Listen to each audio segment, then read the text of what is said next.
Awesome. So, hey, hello, and welcome to Impress Your Boss or your clients or your funders with data and insights. So, pretty much the whole thing here is I came up with this topic because I was thinking that I was telling clients and potential clients kind of pretty much the same three things about their analytics when people would come to me with like, oh, we got a grant or government contract or some sort of special you know, we were doing some sort of special initiative around, using marketing, social media, email, all that stuff to, promote, some sort of cause, some sort of, action. I have a bunch of two case studies that I wanted to highlight in here so you can see exactly what I'm talking about.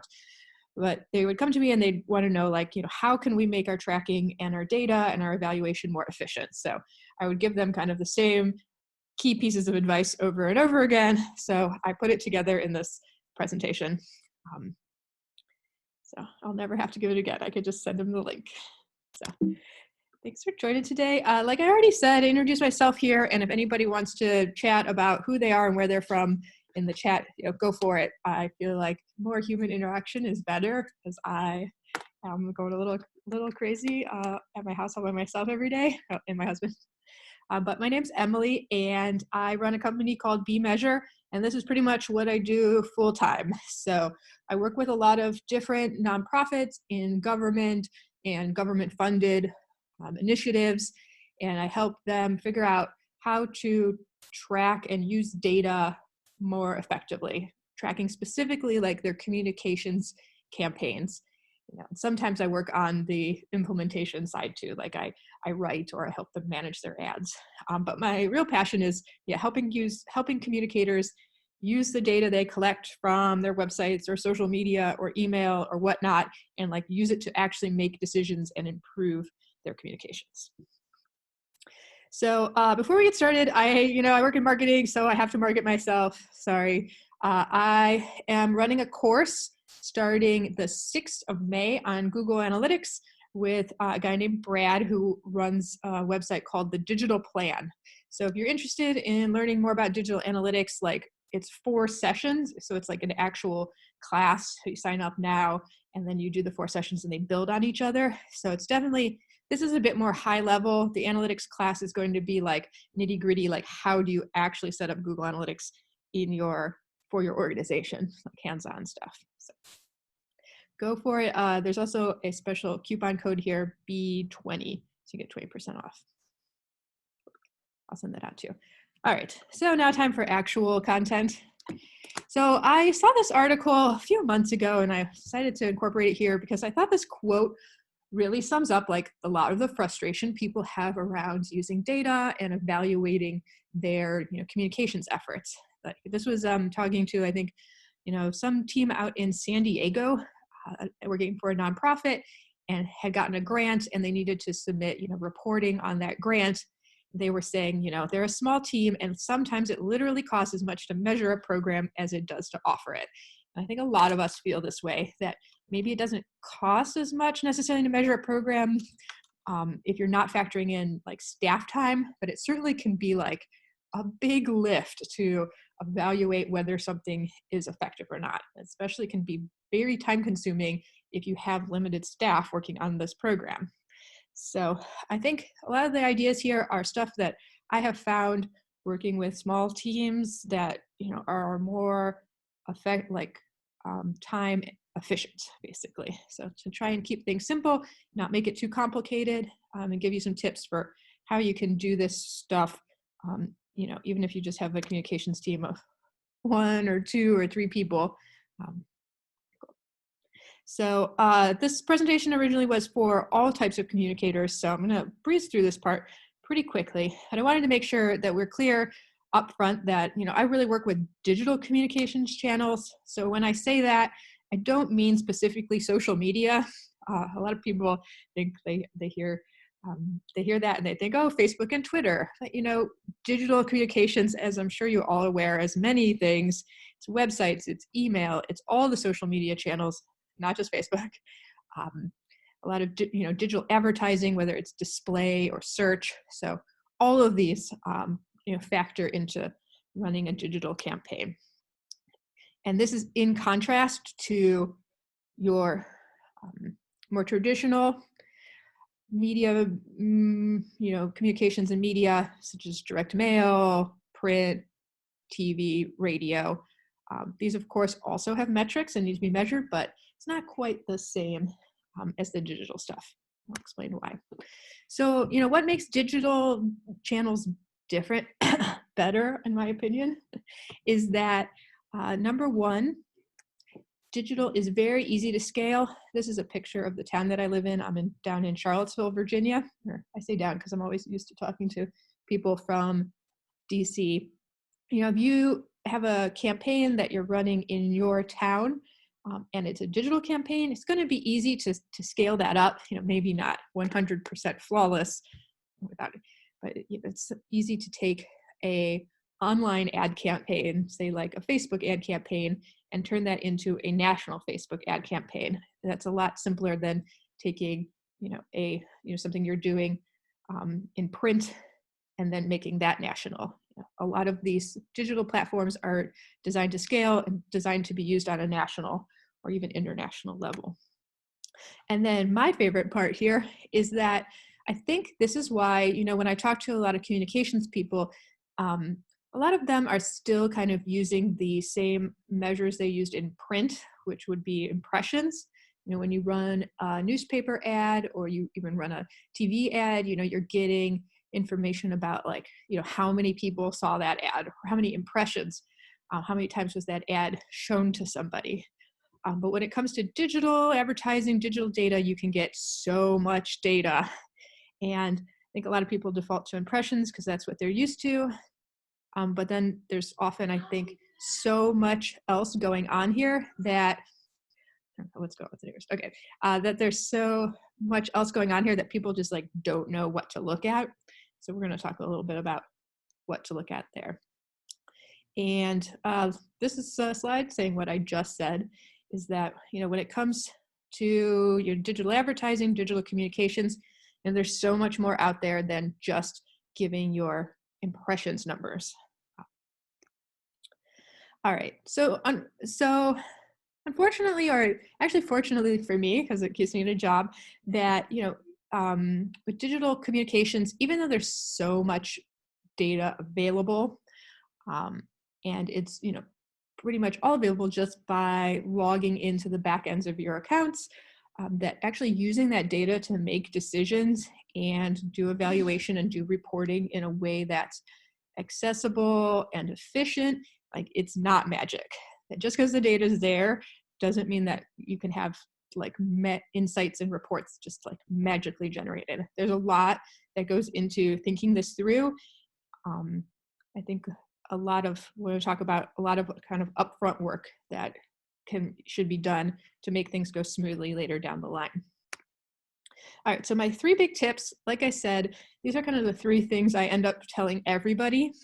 And I cringe because my first tip is plan ahead. And I've been to so many webinars and trainings, and you get this hey, do this thing that's impossible because we've already started and now we can't backtrack. But I'm going to be the person who says this, please plan ahead. And if you've already started your project or launched your campaign or whatever, well, it's better to do it now than to wait till your funding is up or whatever. But if you're thinking about launching something, say this summer, definitely think about all these things we're going to talk about today before you get that launched. It'll make things so much easier, trust me. Number 2 is to be deliberate about your metrics. Like I just said and showed that screenshot of all the different metrics that are out there, it doesn't, this goes into planning ahead. It's definitely worth thinking through, maybe even getting with your team or a couple other people to decide in advance, here's what we want to look at. And these metrics, here's our goals for our organization. And here's the metrics that are going to help us decide whether we're getting to those goals. Don't get to the end of the project and then try and retrofit some metrics into, your report. Like, oh, well, we noticed that this went up, so okay, we're just going to make a report that pulls this. That's not the way to do it. Decide in advance what you want to measure. And then the last thing here is to not let data stand alone. And I think there's so much emphasis on in society today about data and how data is so powerful, blah, blah, blah. I mean, as somebody who works in data, like, of course, I think that, but there's certainly times when, we can't get every insight we need out of data. It's going to tell you what happened, but it's not necessarily going to tell you why something went well or didn't go well or resonated with your users or, didn't resonate with them. There's definitely limits on the sort of insights you can get by just looking at your analytics.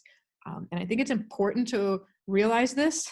This is something that comes up a lot, that, this can only get you so far, and it's going to be important to leave time in your project, in your space, in your budget, to do additional research if you need.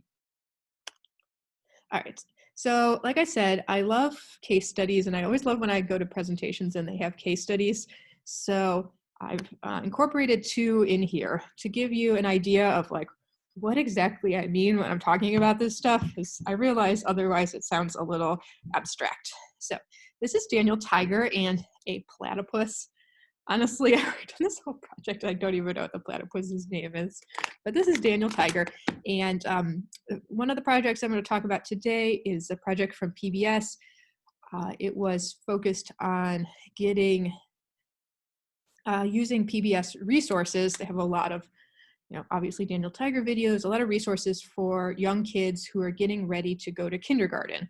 So it was working with groups of parents who hadn't sent their kids to preschool to kind of get them up to learn the social emotional skills they need to get ready for kindergarten. Then the second project is totally different. So this is interesting because these were both digital communications projects that were that I worked on tracking, but this one was totally different. This is a government contract up in New York, focused on New York City and helping homeowners get their properties more flood proof in case of another hurricane. So this was in response to Hurricane Sandy. So there's, I'll talk some more about this, but they have a whole website and a whole thing you can sign up for, process online that will, you get an audit and some resources to help flood proof pretty much your home. Okay, so my first takeaway for here was to plan ahead. And why is this important? This slide is in all of my presentations, so if you've been to another one with me, I probably showed this too, but I like it because I got this question today, honestly, in a client call this morning, that it's like, can I go back in time and fix my data? This is specifically Google Analytics. Can I go back in time and fix this data because it's not like, what I wanted to collect, or it doesn't look like, what I needed? And the answer, unfortunately, to that one is no. That when it comes to especially your web analytics data, there is no time machine. There's no way to go back in time and fix things that had happened in the past. So this is why it's especially important if you're building a site and your website is a big part of your, communications project. So like the Flood Help one or the Daniel Tiger one, that you really think ahead of time, what do I need to be tracking? What does that look like? What are my goals here? What data am I going to use later? Because you'll have to set that all up in advance. So the big thing that you need to know is, number one, what people do on your site beyond just viewing pages.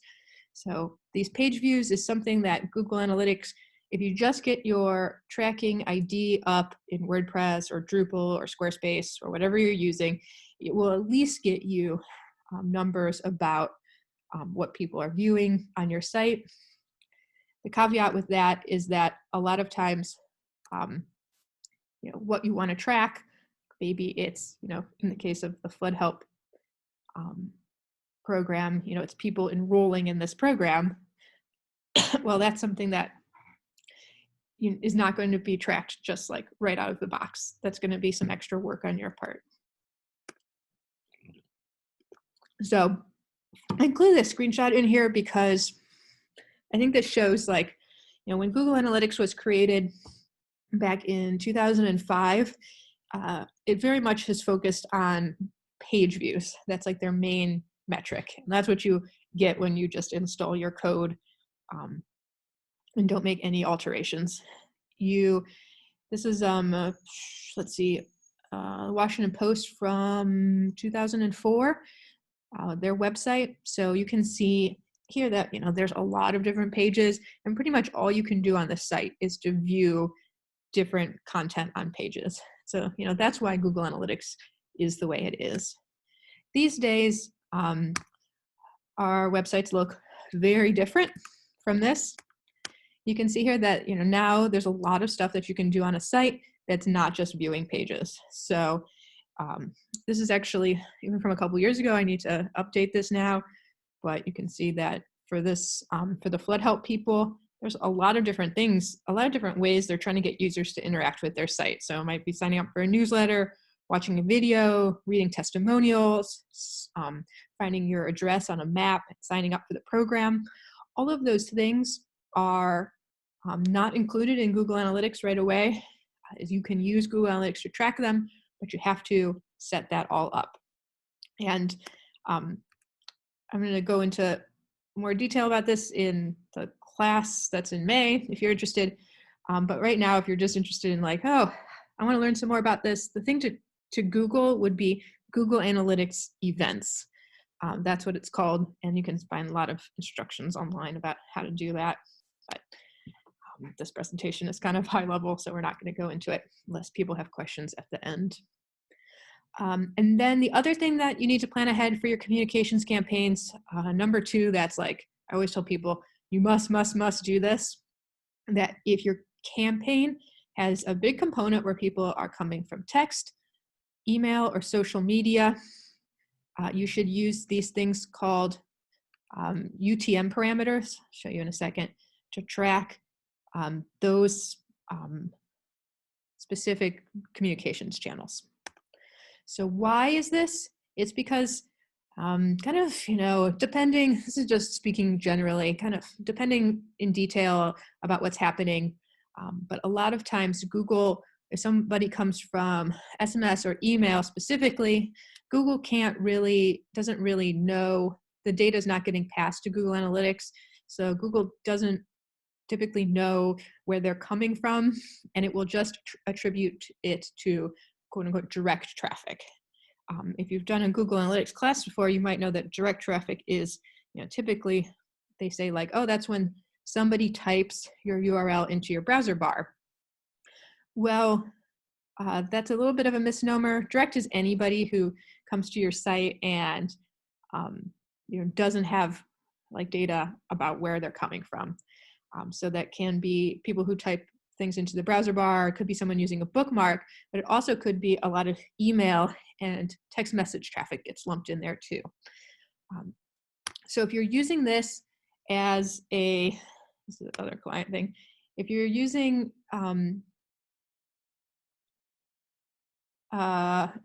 email, SMS, and even social media to a certain extent in your campaigns, you want to make sure that you're using these parameters. I thought I had a slide. Okay, never mind. Guess not. These parameters and appending them to the ends of links when you're sending them out.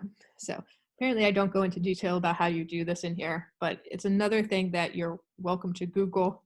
It's called Google Campaign Tracking, Google UTM Tracking, and there's a lot of trainings out there.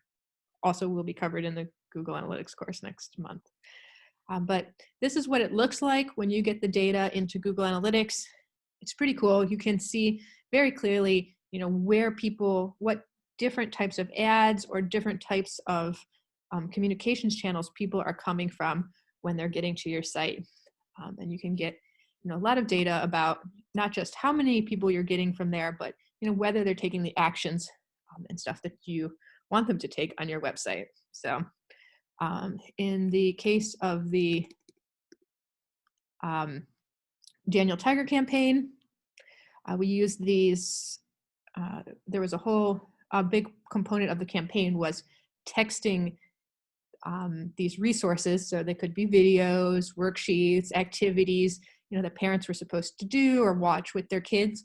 The team was texting these out to parents, and then parents would click on the links and come to the PBS website where they could, watch the videos and whatnot. So all of these links were tagged with the Google UTM parameters, so we could tell what cohort people were in. There were like different classroom groups. There was different content types. So having that set up like that allowed me to do a lot of analysis on the back end about what different types of content were most interesting, out of the different cohorts, which ones were most engaged, what time of day were people most likely to click. So pretty much by tagging that, I was able to get a lot of the data that you can get out of Google Analytics about these text message clicks. Cool. So I'm from Cleveland, and Cleveland has been doing better here, so I might have to replace this slide in the future, maybe, if sports come back. But the big joke with Cleveland is that, the Browns, our football team, is really atrocious, and that after a few games, pretty much every season, the people would immediately stop even bothering to discuss whether Cleveland was going to have a good season or make the playoffs this year, and they would start talking about like next year and what's going to happen next year and what's going to happen with the draft. All right, this is about all I know about this because I'm not a big sports fan. But I think the same thing happens with a lot of our projects in the nonprofit world, where we kind of decide like, okay, we forgot to set up all this tracking and think this through this time, but next year we're going to do it. We're going to do it better. We're not. This will be our winning season, and I think that you don't want to be a Browns fan. You don't want to get a few weeks into a project and then already be thinking, oh, okay, I'll do it right next time. Take the time to set it up correctly this time, or even try and pivot if you're not there and get it working this time, because something is, I think, better than nothing, better than like, pushing this down to the next season. All right, our next thing here is to be deliberate about your metrics. I think, this is where I think a lot of times I see a lot of clients who are just, they're asking around, what is everybody else tracking? They want to know like what other metrics people are looking at. And I think it's important to figure out for yourself what your metrics are that make sense for your organization. But I realize that this is a lot easier said than done. So I have some examples from those 2 case studies about like what they picked and why, and how they tracked that. All right, so this is my belly flop picture, and I like this analogy because basically it's like a belly flop is pretty much what happens when you can't decide whether you want to dive in the pool or you want to do a cannonball.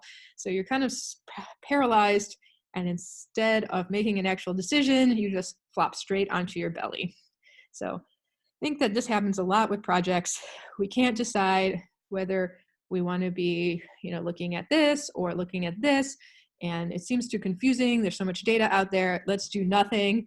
And doing nothing is just the worst choice than if we had just picked a direction. So I think this is a good analogy because it's something that almost everybody is familiar with. And I think this shows the issue about, why it's important to pick a metric and pick a direction, and how that can govern whether you think your campaign is successful, and why that's important to think about ahead of time. So there's kind of 2 ways. I mean, there's probably more, but for this sake, we'll use 2. Say your New Year's resolution is this year, 2020, I'm going to quote unquote get into shape. That is a very vague goal.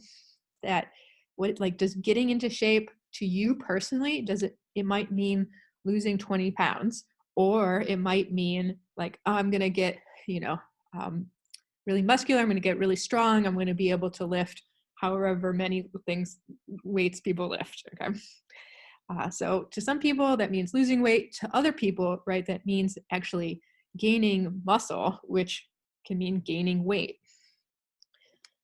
So, it's important to, really define for yourself and your project before you get started. What does quote unquote success mean? Is it, losing something, or is it possibly gaining something? Because these two things are in total contrast to each other. If you don't pick a metric and you start working out, you don't know by stepping on the scale or by like measuring your bicep whether you're successful if you hadn't defined what success meant before you got started. So the same thing happens with web metrics. Just like, gaining muscle, losing weight are, when one goes up, the other goes down often.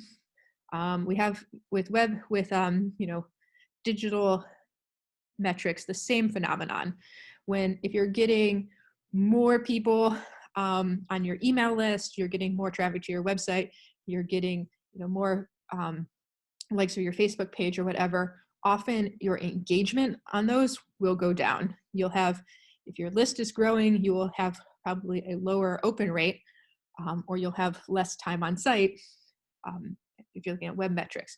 So it's really important to decide, like, okay, there are two basic directions here. Am I going for growing my audience, or am I going for deepening engagement with my audience? Because if you're trying to look at both and track both at the same time, you're going to get this weird mix where some of your metrics are up and some of them are down, and you can't really decide like which direction to go, whether your thing is working.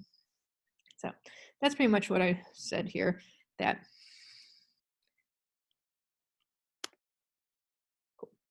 Another thing that's important to look at is your who and your what. I think, if you're trying to like, okay, I figured out a direction I'm going here, but I really want to know, I really want to turn what's my big picture goal for this campaign into what specific metrics I should be looking at, on my digital channels. I recommend getting started with this sort of like Mad Libs exercise of who and what. So you could, work with yourself or your team, whoever is on this project, and kind of define very simply, we want blank to take blank. So we want what audience to take what action. So to give you some examples from the case studies here, we want parents of children under 5. So, it's a more specific-ish audience to help their children develop kindergarten readiness skills. It's pretty much what I said before. So it's like, okay, we're defining who we're targeting and what we want them to do. This isn't necessarily in a way that translates to tracking this online, but we'll get there in a second. I wanted to talk about the flood help one. So as another example, we want people living in New York City's flood-prone areas to make their homes more flood resistant. So another one talking about who we're targeting and what we want them to do. So both of these, are good causes. They're pretty fairly specific. Thing is, they have nothing to do with measuring a digital communications campaign. Like, how do you measure making your home more flood resistant in a way that is online? So back to our fitness thing, I think, with the, invention of smartphones, which is, just, that makes me sound old. There's all sorts of ways to track on our phones, on your Apple Watch, different things that you're doing to quote unquote get into shape from before. You can track, your miles run, vegetables you ate, calories you ate, all sorts of different things. So the same thing is possible with our digital communications campaigns. It's simply a matter of figuring out what specifically do we want people to do, and then what does that look like in an online tracking format. And certainly some of these things are easier than others. But I think with some creativity, maybe you can't get 100% of the way, but we can certainly get part of the way. And then, maybe use some other techniques that we'll talk about in the next section to get maybe the rest of the way there. So with the Learning Neighborhood, the Daniel Tiger Project, they wanted kids to work on parents work with their kids on kindergarten readiness.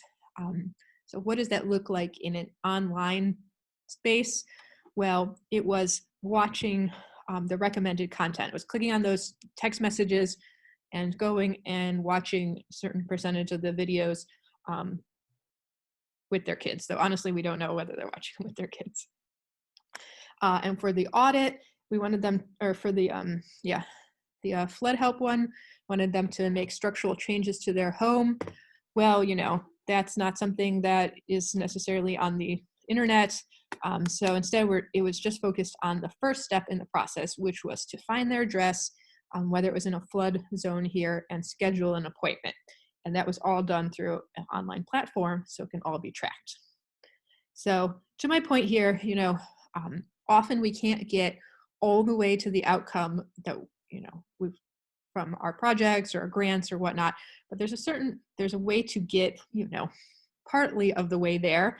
And then you can use things like focus groups or surveys, interviews, things like that to maybe better understand the rest of the project. But working with digital data and trying to figure out ways to track things digitally will definitely simplify and make your evaluation work quite a bit cheaper. So even if it's not totally perfect, I think it's better than trying to call up every homeowner who went through the program or whatnot and see if they made structural changes to their home, because that will really be incredibly time consuming. Cool. And the last thing here, I already kind of talked about this, was about not letting your data stand alone. Like I said, there's a lot of talk out there. I mean, data has become just such a huge thing in the past 10 years. And I think a lot of people promise that it will solve all of our problems. And honestly, at least analytics data, like I've been talking about for most of this presentation, things like your Google Analytics, your open rates on your email, your click-through rates on your advertisements, your click-through rates on your social media, like those sorts of stats, numbers, these will only take you part of the way. I think it's important to realize the limitations here and combine them with stuff like interviews, surveys, focus groups. So basically, you're using this to get at the why of something. And again, I have some examples from these case studies about how they did this exactly. So I think, kind of like Captain Planet here, okay, also dating myself here, that it's kind of like a Captain Planet situation, that you had all these kids in Captain Planet, right? And each one had a special power like wind or water,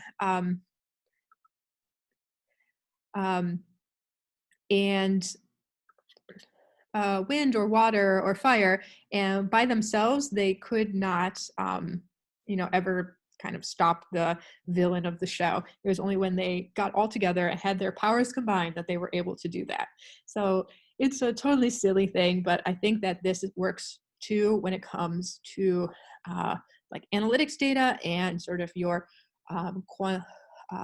qualitative, like focus group interview data. Collecting both things will really give you that big picture that you want about, the insights about what you tried, did it work? If not, here's the reasons why, and it'll give you that full picture there. Just one tip I had around this, and yet another metaphor here, is that I think what you want to do is make sure that you're collecting your data about what is happening, and then you're doing your survey focus group work about asking, why is this happening? And the reason is, if you've ever had this friend, I know I've had this friend where the person is like, oh, I'm dating this guy and I love him so much, and he says that he loves me and he wants to be with me, and then he goes and disappears for a week and doesn't call me. Well, that person is telling you one thing and acting in another way that doesn't back that up. And I think, any good friend would, tell this person, hey, this guy that you're dating, you should listen to his actions first and then what he's telling you. Anybody can say anything. It doesn't necessarily make it true. So this is the same situation, same reason why I think that you should look at what people are doing first. Like, are they using this feature on your site? Are they dropping off? Are they not able to find what they need? Are they not engaging with this content? And then, use those insights to ask people why they are doing that. Maybe in a way that doesn't indicate you are spying on them, because that might creep them out. But if you ask them, hey, first off, like, what do you think of this site? Without getting any insight ahead of time into like whether people are not, whether people are using it or not, a lot of people just like won't be able to answer, or they might tell you what you want to hear. I think this is really powerful when you, first look at what's happening and are able to really boil down the issues people are having on the site, and then are able to follow up with like user interviews and ask why is this a problem? Why are you behaving in this way? So to give you some concrete examples here from these case studies, so some things that we noticed, actually, these are just some examples. I don't even know if these were real things, but I noticed that one of the things I noticed was that people were really only clicking on the text messages at certain points during the day. I think there was like 11 a.m. and 3 p.m. or something. So that's something I noticed in the data. And then they were able to do user interviews after the fact and find like, is this a good time for the families? Like, what's going on with their lives, and how can we use these, use our ability to schedule text messages to make sure that they're being sent and received at a time that's like helpful for them. Also, I think we noticed that some of the different formats of content weren't as engaging as others. So that's another question that they were able to follow up with, like, hey, it says actually that people didn't watch the videos. I think the videos were really good. Just some of the other stuff wasn't as popular. And so can kind of use that insight to get opinions from users about, what is it that we need to change to make this better, or what is it, what is it about your life that was really like making this not work out for you? Same deal with the flood help. Just noticing there's a process on this site, and that people were, signing up initially, but not getting to the second step of the process. So this was another area where I would recommend doing user testing, user interviews to understand like what exactly is happening here with this disconnect, and where would we be able to improve this this rate. But it was collecting the analytics that made it possible to like drill in on this issue in the step. All right, hold on. So just to recap really fast here.